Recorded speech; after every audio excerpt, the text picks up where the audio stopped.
Hi everybody, we're back after our long vacation, and we have a little time to regroup, and we came up with a whole lot of new products which you're going to see in the upcoming sessions of Thursday Afternoon Live.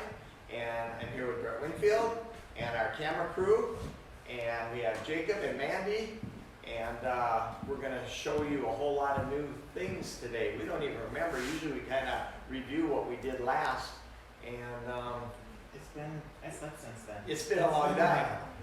Nice attire you have there. Oh my goodness, look at this. I'm going to be stripping out of it in about 10 minutes, but it's really warm.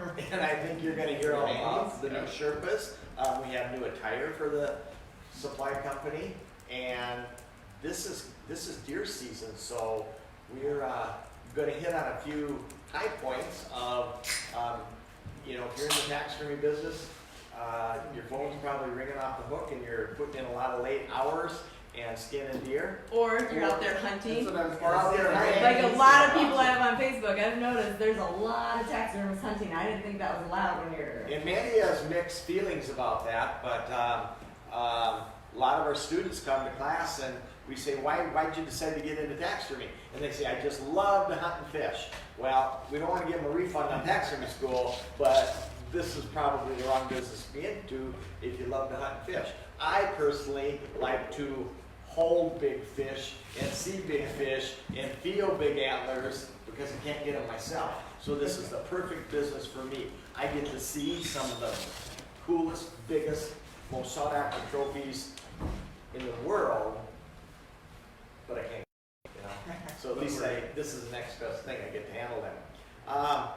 We have a lot of people tuning in. We have a lot of friends on Facebook and people who are taxidermists who want to pick up some tips. We also have a lot of people who want to be taxidermists. And in the past, we've answered a lot of questions. We have people that call and they say, I'm working on this doll sheet and trying to get the blood out or whatever it is. And so I start describing a process to them only to find out they've never done this before. They hung up a sign, they watched a couple Thursday Afternoon Lives, and they hung up a sign and said, I'm a taxidermist. This is you. We welcome you to watch. We welcome you to see how it's done, but don't watch a couple lives and decide that you're a taxidermist. Taxidermy is a very serious business, and you are handling once-in-a-lifetime trophies, and it does take a tremendous amount of dedication before you are going to be a taxidermist. So just a little bit of warning, don't jump into this without paying your dues. Yeah. And we only have an hour, so we really don't have enough time to go through a process start to finish and be really thorough and complete like we would want to in a class or in school. It's more intended for people that have done taxidermy work, and when we have the basics, they know what they're doing, and then they can see behind the scenes. That's how they did it. Yep. Sure. So we've got all kinds of fun stuff coming up, but it is deer season, and those that aren't in the tree stand now, watching on their phones, are in the shop. I think probably Cape and deer. We've had plenty of deer in already this year and taken some really good information from them. What would we do with some of this stuff? I'm going to tell you about when I started out in taxidermy. Literally, you people find this hard to believe, there were two supply companies. There's still really two supply companies, I think, McKinsey's and us. But when I started, it was Jonas Brothers and Van Dyke's. That was it. And both catalogs were half the size of our catalog. They were very, very thin. Jonas Brothers was recommended for Western animals, and Van Dyke's, get your whitetail and things like that from Van Dyke's. But that's all we had to choose from. Most of you don't know, there'd be a few of the audience that remembers paper forms. We used paper forms. They were made of red rosin paper and wallpaper paste and dextrin, and they were laid up in a plaster mold. And the eye sockets were nothing more than a valley, like a a soup bowl. Nostrils, you know, were all different sizes. There were very, very few good paper forms. The best paper forms we used at the time were Frontier forms out of Cheyenne, Wyoming. But we didn't have a lot to choose from. Since that time, there has grown to be dozens and dozens and dozens of supply companies, and you can have your choice of you know, whatever kind of pose or attitude or size of animal you want. And when I started out, and when they did get to have styrofoam forms, I found that I had a very difficult time with my forms fitting my hides. And all of the hides went to a commercial tannery. You couldn't tan them yourself. That was black magic type stuff, and you know, you just didn't know about that. And so you'd get a hide back from the tannery, you'd soak them up, take the ear cartilage out, then the lips, the best we knew how, and you'd order a form according to stretching that leather hide. We never didn't know a lot about measurements in those days. I found out early in my career, how come my deer are not fitting, you know? It could be what I did, it could be the tan, it could be a lot of things, but the big trick to this is put back in what you took out. And so if you took out a deer with an 18-inch neck, you're going to want to put in a deer with an 18-inch neck. If it was a 7 1/4 nose to eye, you want to put in a 7 1/4 nose to eye. If you have to stretch that nose to get it to the end of your snout, your eyes are going to look a little funny too. So put in what you took out. And the way to do that is measurements. We still today take a lot of measurements. This is just a generic sheet we have in our shop. We have different ones. This was a Gary Zahner sketch that he made, and it's got width of the nostrils, width of the muzzle, width of the chin, width between the eyes. One measurement we find very, very helpful is from the front corner between each eye, because animal heads are different sizes. And length measurements, length of the nostrils, length to the front corner. If you can fill out a sheet like this, and you don't have to do it with every single deer head that you do, but every once in a while we'll get in one that looks abnormal. That's either really, wow, that's a big face, or wow, that's a short little face, or really wedge shaped or something. We will grab a piece like this, a sheet like this, and we'll write the guy's name and date and all that kind of thing, and we will fill in what we think's pertinent for that animal, and then we will just staple this to his invoice. We might put on the tag that goes on the antlers or with the hide, we might write a little note that says measurement sheet attached to invoice. When we get a form, we will measure a form or get a form that we think will fit, and then we will compare these measurements. It's interesting you mentioned the width as a change. We had a deer in just 2 days ago that you could see from 10 feet away was a really nice mature deer, but a tiny little face. He had short ears, he had short length, he was 7 1/4 inch face, but along with that 7 1/4 inch face, he was also very narrow. And without taking those additional width measurements, you wouldn't have visibility to that. I don't think that deer would fit as well on a regular 7 1/4 inch. I think that's going to be a pretty narrow deer. So. And you can stretch and you can compress skin, but the more you start making it into what it wasn't, the more difficulties you're going to have, and pretty soon that deer is not going to look like a deer. And we take those measurements we just have these little aluminum calipers, and then we'll have a ruler or a tape measure, so we'll measure between the eyes, or we might measure the distance between the nostrils, for instance, and then we'll just compare it to our yardstick, and then we'll just write it in here. So these are pretty handy. When you get them brand new, they're going to be very slippery. They got to get kind of dirty and corroded a little bit before they hold their pose. Otherwise, you're always tightening them up. Might not hurt to get a little set screw or a little lock washer in there. That's pretty helpful. We also use little calipers like this are helpful. And then we also have the little cloth tapes and the little red Matuska taxidermy tapes that you can get from the supply company. Those are handy. The finer the tape, the thinner your tape, the easier it is to do circumferences and measurements, so that you don't have a big wide tape distorting things. And another thing to notice, we spend a lot of time on ear bases. We build all of our ear bases out of clay or some kind of modeling material. And this is Mark Gonering's ear cast, and we carry this in the supply company, but it shows all the different ear muscles.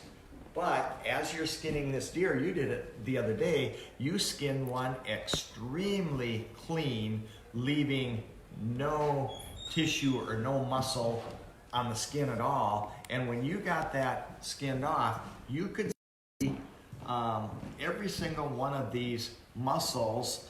You could see the uniform on the top. It's pretty impressive.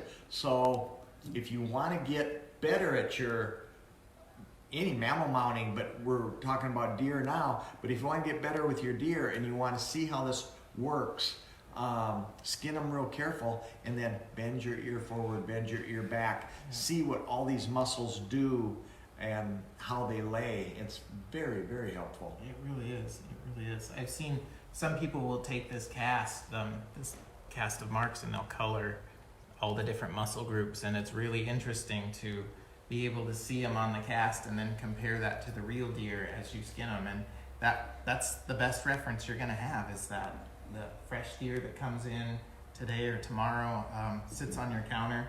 Take a few extra minutes and look at it, compare it.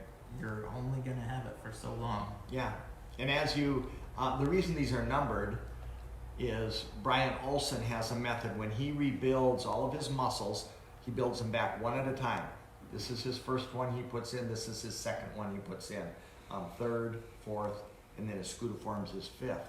And he has a method, and because one muscle will lay over another muscle. Yeah. And it's pretty fascinating to see him do it, but he numbered those for us, and that's what we still do when we teach. And that's what you'll see as you skin your deer and look at them. Tom was pointing this at me, and I have to point out one thing. See this little guy? So this, if any of you have Mark's cast, I believe this is your level line. So this should sit on that angle. Like so, as you read your reference, because that makes a tremendous difference as this presents itself to the side of the face. So just a little tip, look for that in the front of the eye orbit, I think. Is that right? And, you know, arm yourself to do good taxidermy. Everybody, we have a lot of tourists come through here, and they always say, what's the hardest thing you do?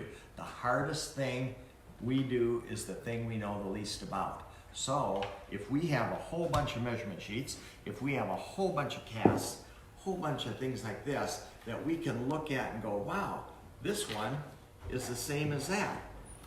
You start drawing conclusions about white-tailed deer or mule deer or fox or bobcats. The more reference material, good, accurate reference material that you have, the better your taxidermy work's going to be. And once I started doing this, and then I would get a form in from, you know, one of the two only supply companies we had in those days, and I would start, I'd take my measurement sheet, and I'd take my form, and I would compare, I need 6.5 inches there, I would compare my 6.5, and I'd go, wow, my nose on this form is an inch too long, what am I gonna do? Then, I'm gonna have to shorten it up. So now you shorten it up, and you're gonna go, now it's way too fat. So then I would start checking my form, and the real deer was 4 inches, and I've got 6. You know, with this, you know, measurements, and this, you can make your mannequin into what came out of that deer. Put in what you took out, you're gonna be fine. And fortunately, we graduated a little bit from those days with only 2 available forms and paper forms and so forth. We've got some really cool new forms that have, even though a deer hasn't changed in our generation or 10 generations before us, The mannequins available today they've really evolved, and there's some really cool stuff out there that we've got this year to show you. I think we started to introduce a few things last year, and tell them about that. Yeah. Now, let's start with our Competitor's Choice mannequins. This is our go-to mannequin, has been for, man, Oh boy. 20 years almost, 15 years. And they're a great mannequin. They come in a wall pedestal, they come in a semi-sneak, semi-upright. We've got One sneak? One sneak.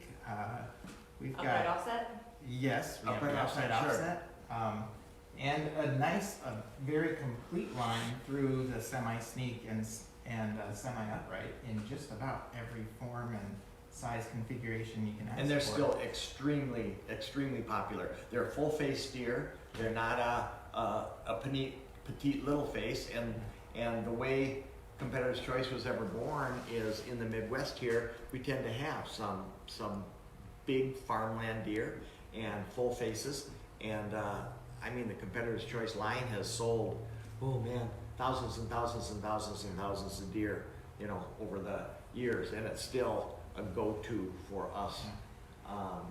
And new this year, we started them last year, but are the XPs. Yeah. And the XPs stands for Extreme Precision. And this is an XP form over here. And it's a right now available in a semi-sneak. Yep. And it's a slightly lower semi-sneak than a lot of semi-sneaks. It's not quite a sneak, but his head is a little cagier looking. It's a little craftier deer, kind of a relaxed, sneaky very pose. nice deer attitude. And some of the things you'll notice on the XP forms is one thing is the lip line. As in any of the forms that we carry, the lip line is not a little bitty short lip line that is very difficult to tuck. Yet it's not an unnaturally long lip line. You'll find that your lip will sit in here very, very nice. A lot of depth in the nostrils. Another thing that's very accurate is on the tear duct. A lot of forms and some of our old forms, the top lobe of the tear duct and the bottom lobe was equal, and when you tucked it straight in, which is unnatural. The angle of that tear duct is very important, and Competitor's Choice and the mule deer and the XPs, all you tuck up under this top lobe, which is important. 32 millimeter eye socket with a AccuSet back plate. Could you hand me one of those ears? I'll show them how. Yeah, these are another. These are Kerry Cochran's ears, and they're a nice whitetail ear, but they index right into that little dot. If you're going to put your ears forward, that's where they're going to go. If they go back, this will accommodate both Kerry Cochran's as well as Ohio's ears. And our 200 WTs. And the 200 WTs. Now with the XPs, another thing, this is the 344, which is an 18.5 by 20. I think, what do we go to, 20 by 22? Soon. Yeah, Coming soon. Shortly. And, but we have the regular XPs, and then a reason for measurements is that deer can be shorter face, larger face. They can be region specific, and we found that we had some southwestern taxidermists that found the XP to be, or the regular deer that they could buy didn't fit their type of deer. So the Southwest series was born, the SWs, and they feature slightly petite features and a slightly shorter neck. And so they're a slightly smaller, I don't know if they're a subspecies or not, but they're slightly more petite, and the people are finding that in Louisiana they fit, in Texas they fit. Pennsylvania? We've had, huh? Did somebody from Pennsylvania call and say that? Pennsylvania, yeah. Yeah. That's the best fitting deer they've had for their deer in their area. So it's just a slightly smaller version, denoted by the SW. Yes, yep, and This is one here. You won't know the difference. Yep. They do look a little heavier in the neck, but they're not because they're an inch shorter. And the nice thing about the smaller faces, we offer this in a 7 and a 7 and a quarter, I believe. But those are mature 7-inch faces, where in the past, if we ordered a 7-inch face in our competitor's choice 7, that's a very slender, intended to be a 1.5-year-old deer, typical of the Midwest. So by ordering this SW in a 7, you're gonna get more mature features that go along with that face as well. And another thing, with the XPs, you'll notice that it actually has a little ridge, more of the ear butt, as well as the back of the muscles coming up the back of the are molded right into the form. So your skull plate actually fits right down into a little basin like it would in real life. And also noted, the back of that head is a little bit narrow too, to accommodate, that better accommodates an ear back position. That was something that we never used to know, and we would put our ears back, and pretty soon you've got these great big giant donkey ears because they were so wide back here. And as an ear goes back, there's some muscles that compress. The tension on these will pull tighter, which narrows this up, and that ear can go back. If this is too wide back here, your ear can't go back very far, and if you do put it back, you know, the bulb of the ear canal will protrude out too. So that's another thing. With this nice basin, a little bit narrower back here, it allows you to put your ears back in a real natural position. And we don't have, these will fit also the ears with the ear butts. Oh yeah, You know, like the Ohio ears, as well as, what's the number? 300. The 300 WT 300s. Yeah. Will index right in here and align really nice to the side of your head. So that would be a preformed ear butt that just snaps into place to A give you a forward-looking forward deer. look. Yeah. Yeah. A real nice forward look. Saves you work on clay. Saves you some time. For a Or you could forward-looking look. buy your ears in pairs, buy some forwards, buy some Sure. buttless, and you can put an ear back, you can put an ear forward.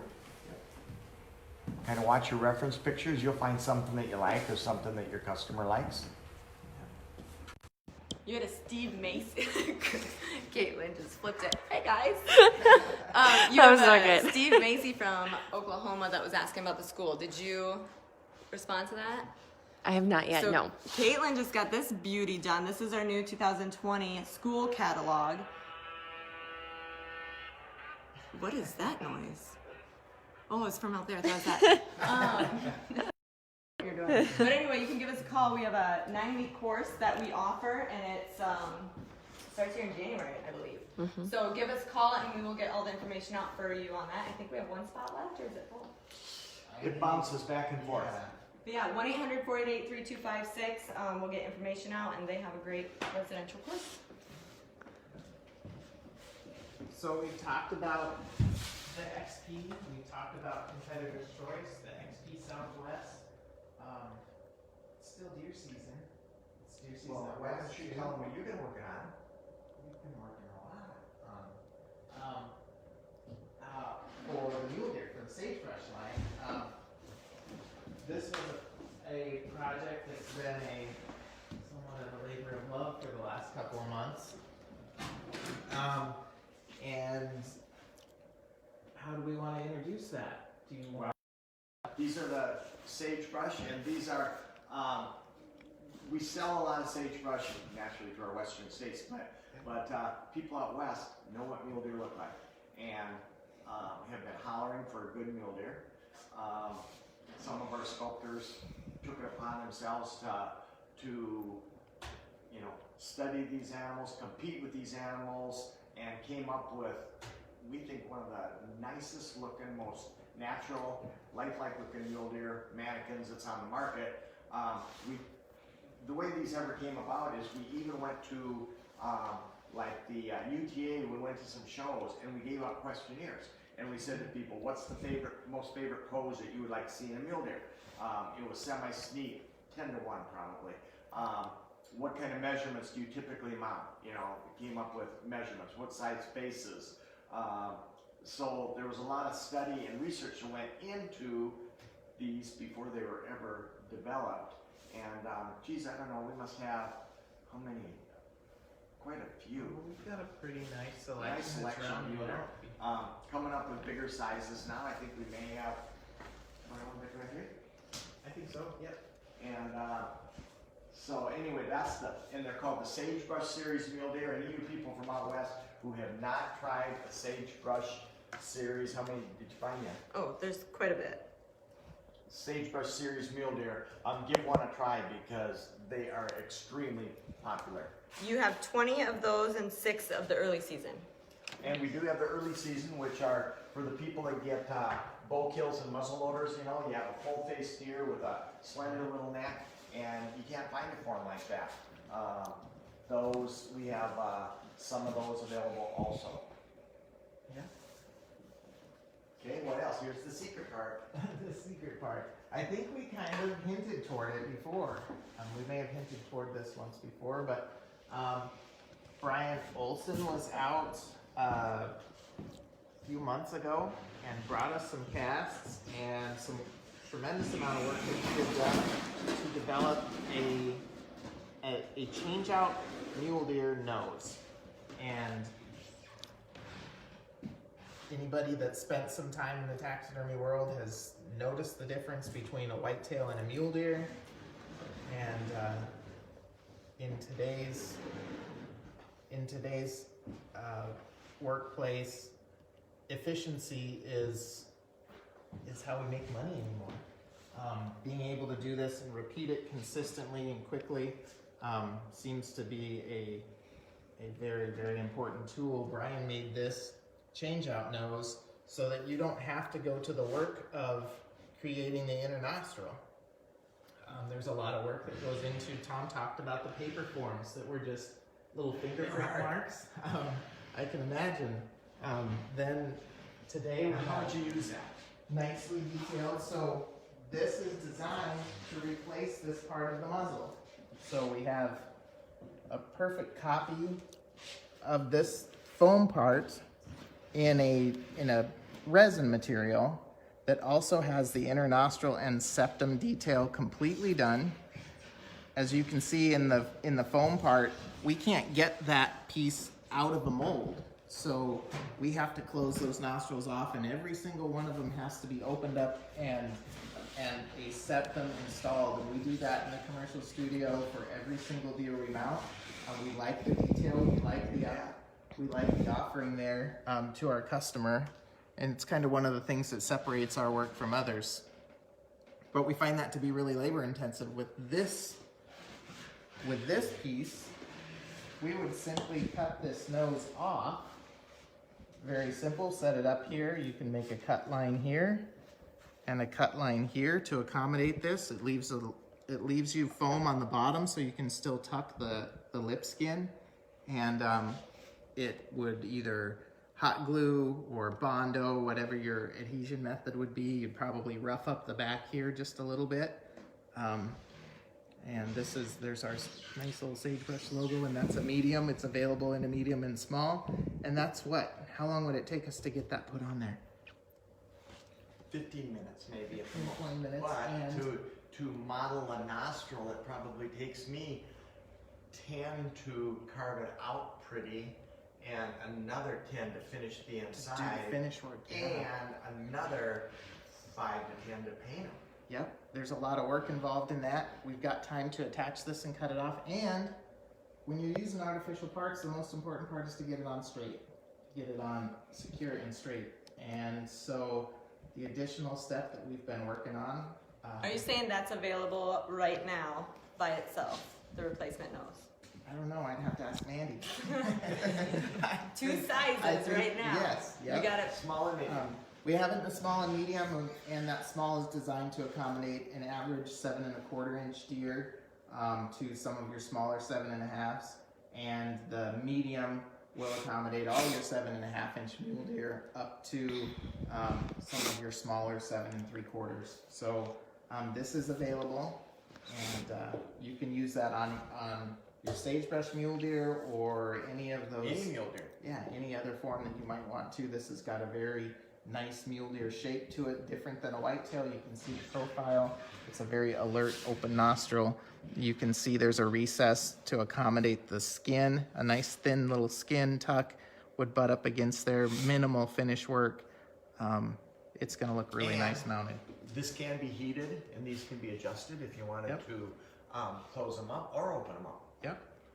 Okay, so what else could we do to help? Well, this could be helpful. Not all, many of the sagebrush series mule deer are available in this version. So if you chose to order your mule deer form from us and wanted to use the replacement, the new nose, the new sagebrush replacement nose, Here, let me get that up. this form has the cutout already done for you. So by ordering this, you would order it with the nose. You get these two pieces, and this accommodates just like that. Simple adhesion, you would use either hot glue, you could use you can use an epoxy, you can use Bondo, your favorite method for adhering, but takes a lot of the work away. You don't have any big level differences and changes. You can touch this foam with a rasp ever so slightly, and this is ready to go in minutes. Well, that's all fine and well, but that's got to cost a fortune. Oh my goodness. It doesn't, and that's the fun thing for this. We were able to manufacture this form with this cutout to accommodate this nose because we had both pieces in-house. Brian designed these to fit these. He worked with the sagebrush head to create this nose, so he knew the exact contours it needed to have, and we were able to put this into production. I don't want to say without much work, because it's taken some work on the front end, but now we've got it designed into a system that goes nice and quickly. We're able to produce this piece, send you these two parts separate. You can glue them in place, and we chose not to adhere them on the shipped form, just to make sure that this arrives in good shape. So they'll come packaged nice and neat in these two parts, and I think comparatively, if you order this form with this nose, I think we were able to keep the price competitive with most of the other standard forms available on the market. So we're pretty excited about that. We think we did a really good job. We've taken a lot of time and a lot of effort to make sure that we could pass on. That's going to save you a half hour. It is. It And really is. be much more accurate. It's going to save you in time, and the cost difference is minimal. So we're pretty excited to make this offering and get it into production. We're all holding our breath because I have a feeling that we're going to be making a few of them. And We've hopefully already we sold have- some and people don't even know. I know, nobody knows. Ross and Jeremy are pretty excited from Utah. So they already had somebody in their shop and ordered them. We've been getting some feedback on them, and these are accurate. These are just so accurate, durable. Color is exceptional. Yep. Your septum is natural. You show your customers, shine a flashlight. That's what we do with our septums anyway on our deer. When customers come to pick up a deer, we'll say, let us show you what you paid for, and we'll shine a flashlight in there and that sort of thing. And then they run home and they'll call their hunting buddy Bill. And they say, Bill, get over here, you gotta see this. I bet your mount doesn't look like this. And they show them all the bells and whistles. And then check out those reflective eyes. Yeah. And it's all done for you. Yeah, and it's done in a way that it's very time friendly. We try to take all of the guesswork out. Oftentimes using artificial parts can be cumbersome. It can be as difficult as it is a savings. In this case, we feel like we've really taken that difficulty factor out. you're going to be able to get those two parts adhering together and put it into process right away. So. We knew this question was coming. I know what it's gonna be. What is it? It's when are you gonna have whitetail? Yes. Soon. One little step at a time. Soon. Very soon, maybe. Oh, this has been a lot of research, a lot of combined effort by a lot of people who know a lot about deer, and I'm sure we're headed that way.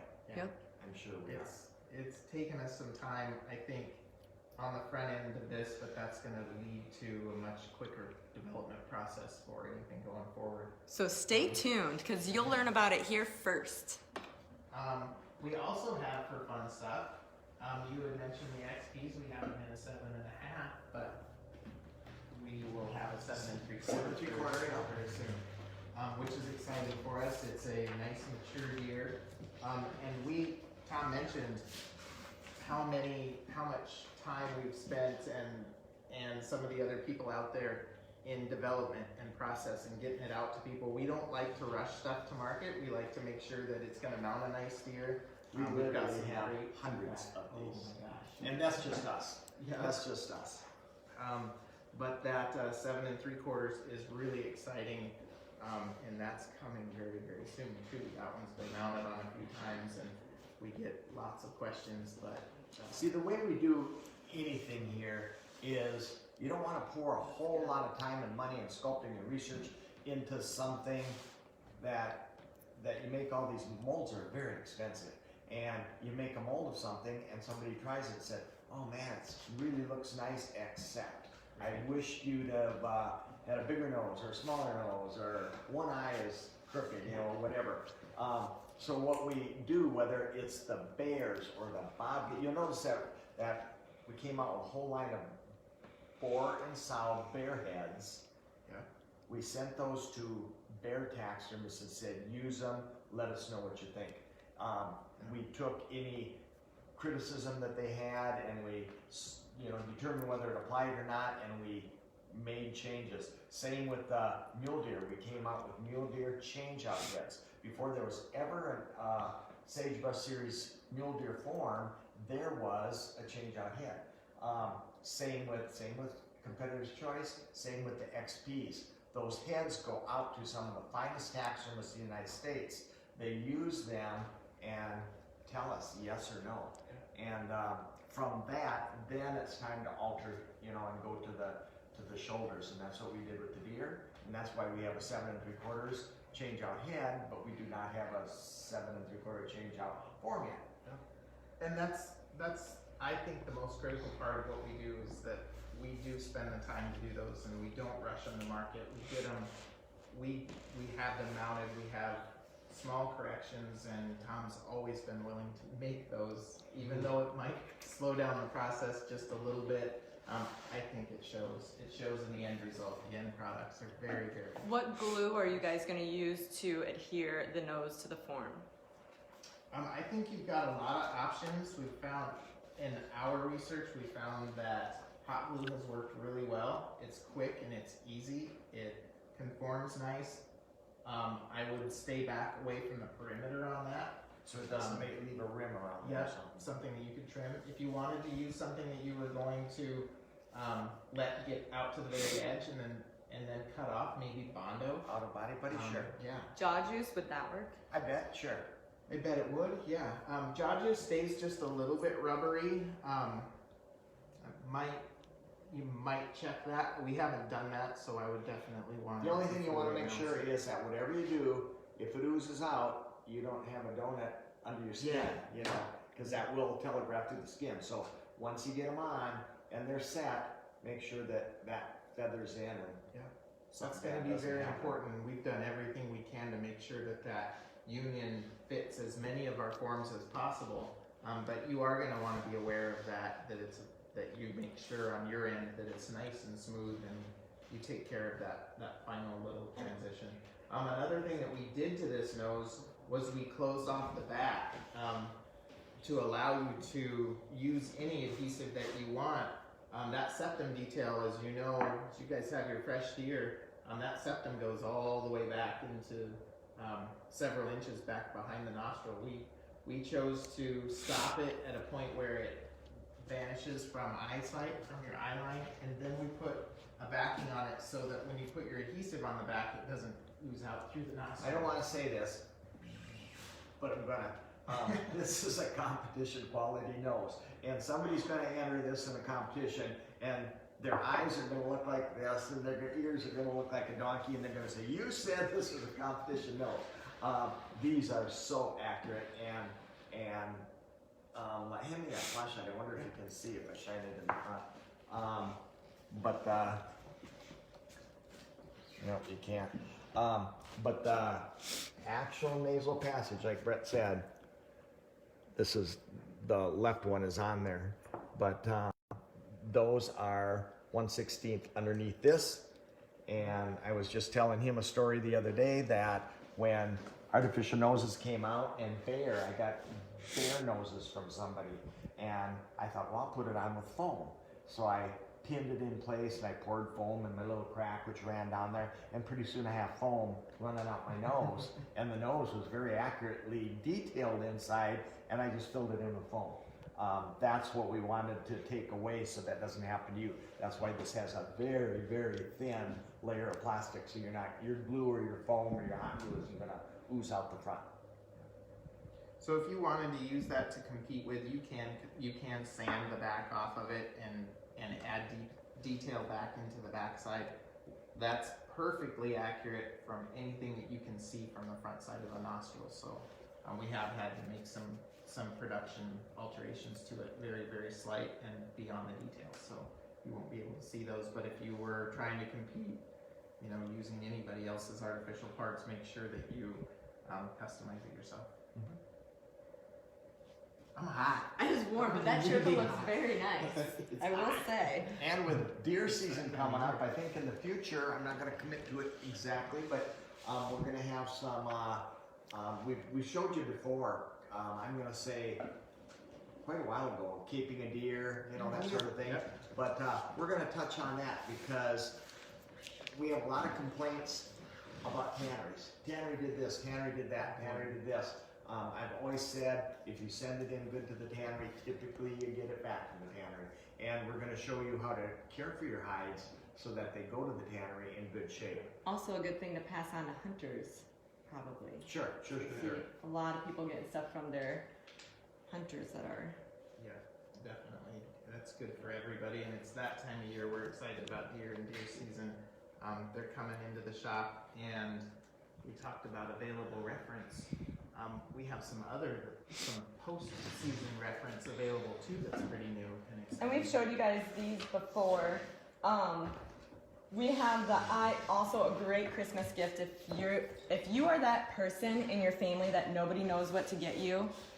Gift card from us, these noses, airbrush, whatever it may be. But these books all have really good high quality pictures from us for raising deer, whitetail deer for 30 plus years. Lacey Cones, Dan Verripp's amazing photography work.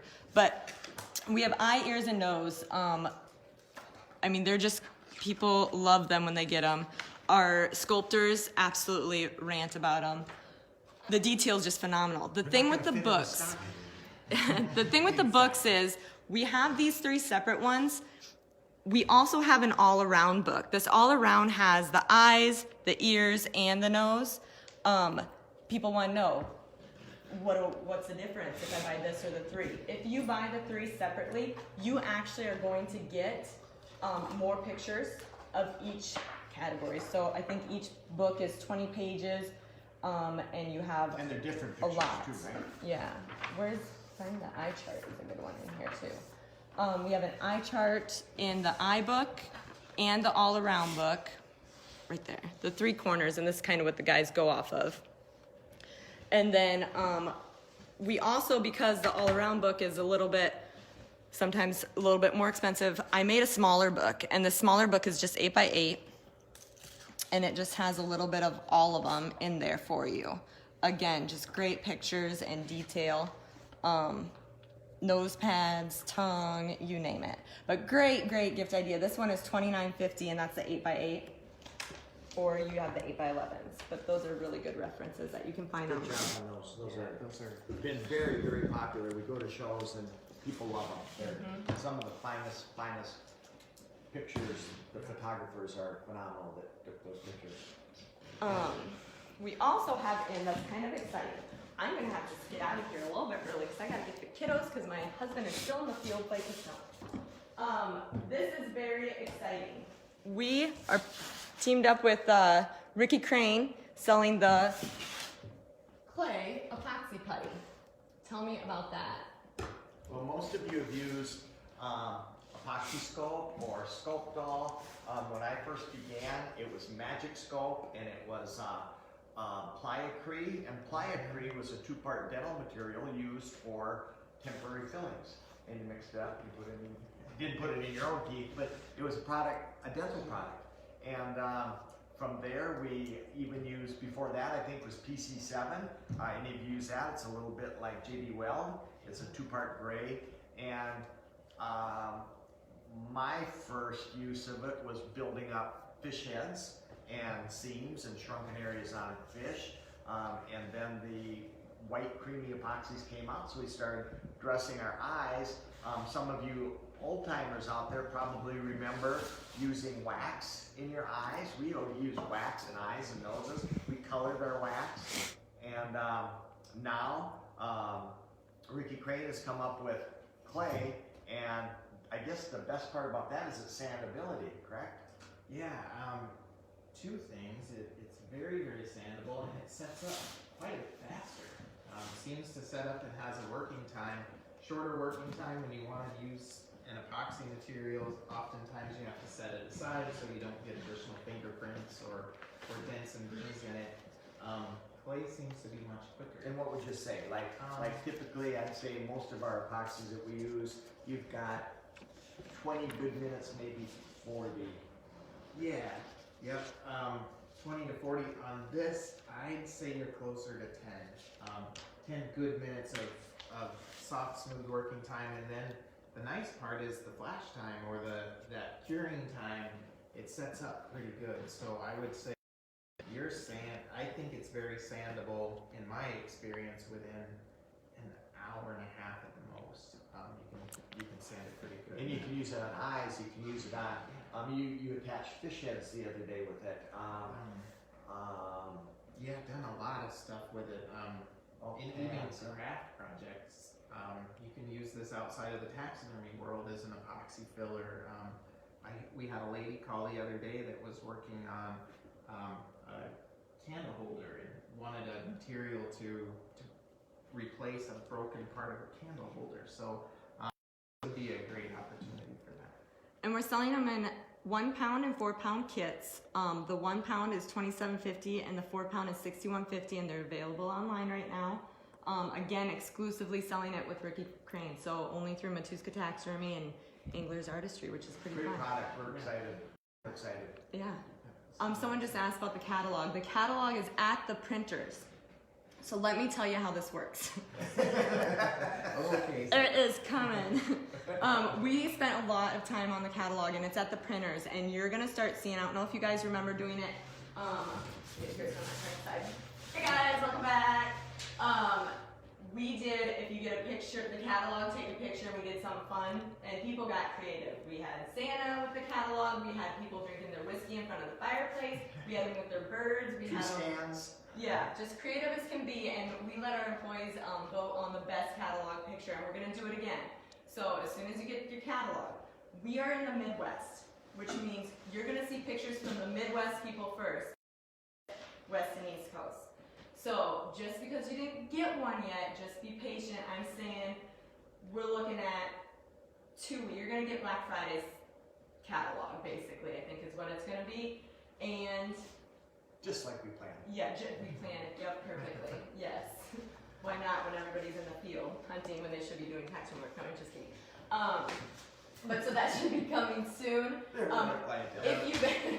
If you've ever, so everyone's like, oh, I haven't got my catalog yet. If you've ordered from us before or you've requested a catalog, you are on the list and you will get one mailed. So you don't have to worry about asking again. You will get one mailed to you. But look for those coming out in a couple weeks. So So that's really exciting. But all that information is available online, isn't it? Everything's online. Everything that's available now. The Epoxy clay is online. The new forms, the noses and the nose forms are now online, so you can get all that stuff. And you can call the girls and they'll help walk you through anything. I gotta go. We're pre-ordering our Sherpas. They're on sale for pre-orders, and there's a whole bunch of colors. If you guys would like one, another good Christmas gift idea, but they're $35. And you have all sorts of colors. They have youth sizes. But just a heads up, we're placing orders tomorrow. It's a great deal. These are like $55. And they will fit in the stocking. They're really comfy, but they get warm fast. And then hats, you guys. I love hats. My family loves hats. Not my dad so much, but I had a fish for these. These are a new line of hats that we've added, and they're only $15. So pre-orders tomorrow. If anybody wants them, let us know, and we'll get those. Otherwise, they'll be in the catalog for Christmas, gift idea, all that fun stuff. Tell us about your new freezer alarm. I had a call, and I have had many calls over the years, but I had a call from a customer whose freezer went down. He thought he had about $100,000 worth of skins in his freezer. I have had this call dozens of times over the years, and I always say, did you have a freezer alarm? I don't want to rub it in, but did you have a freezer alarm? The only person that's ever had a freezer alarm, they said, my freezer went out. I said, oh, you should have an alarm. I had one, but I was in Hawaii at the time. There was no way that they could have stopped that. We do have a new freezer alarm. Digital, 2 new ones. And this is one of them, right back here. And you might have to explain this before you leave. But if you go to my phone, and I have a picture of the screen, I go to here, it tells me what my freezer is right here, what the humidity is, and show them how you get an alarm. So you actually can set your alarm for whatever your alerts. So when you're out of town, I want to set my temperature alert, and I want it, right now it's going to alert him if the temperature gets to 35 degrees or above, and you can change that obviously. The nice thing about these is you can actually get multiple monitors to put in. If you have a whole bunch of different freezers, you can get multiple with one app and monitor them all, so that's really nice too. But another great gift idea. And that is $73.95. Correct. And that will be the best thing you've ever Isn't seen. it your weather? It has the time, the date, weather, humidity, outside, freezer. Well, if that person in Hawaii Had that, they would have got a notification. They could have called their mom or dad, their neighbor, and said, get over to my place and take care of my animals. I have to go pick up kids. It's great to be back. Thanks for tuning again. I will see you next week. These guys are got to do a giveaway, so stay tuned. We're going to do a giveaway. I'd do a hat or a reference book, maybe. But give us a call, 1-800-488-3256. Do we do the number? Do we pick a number? Is that how we do it? I would pick a commenter. Like, let Caitlin pick. Comment in. What did you guys do on your break from us on your Thursdays? And pick a comment or something fun with that. Or what are you doing right now? Hunting? Fishing? Give us some comments and let's pick a line of viewers. Really hard. And so, are we going to give that away today, or are we giving that away next week? You are going to give it away to this person today because we don't have them from last time. Okay. And then like, share for next week's giveaway. Like, share, and do that. All right, so you guys can start commenting in. Got Dave Larson's working. That's not very exciting. Ann Helms cried while we were gone. Oh, no. Derek Harryman is mule deer hunting Hey, today. there we go. He's going to need a new sagebrush form with a fancy new nose, too. Now, if you have a freezer alarm and you're out hunting, make sure you put it on mute just for a little bit so it doesn't ring. They might at the wrong time. All right, guys. Pretty exciting. We've got lots of fun stuff. We're just getting into the deer season this year. Tom mentioned we've got some more deer ideas for stuff that we're going to be doing upcoming. coming. We've got a really nice lineup of stuff coming over the next few weeks. We got some tremendous products, and we'll show you. Yeah. Show you all kinds of. We'll probably do a whole feature on everything that's gonna be new in the catalog coming. So you'll get that, as the catalog starts showing up, we'll walk you through some of that new stuff. And, we're excited. So, pick somebody there, Caitlin, and then we will let All them right. pick which hat they want. Yes, you guys are a lot of you are working. Okay. I should go to somebody who's working instead of. Well, you're probably Yeah, right. good hard. You have a deer on the front counter. A deer on the front counter. Yeah, you're right. All right, we will go with Nick Mart, who is hanging with his kids and watching our video. He is with his 3-year-old who loves to help mount. And what would you like for a hat? All right. Let him pick one. Nice. So we've got two different, we've got a mossy green, that's, I don't know what design, almost a camo, and then a camo color. And then we've got our patriotic flag, which is a fun one. And then just a plain neon green, gray with, I don't know, more whatnot. Don't you work in a clothing shop?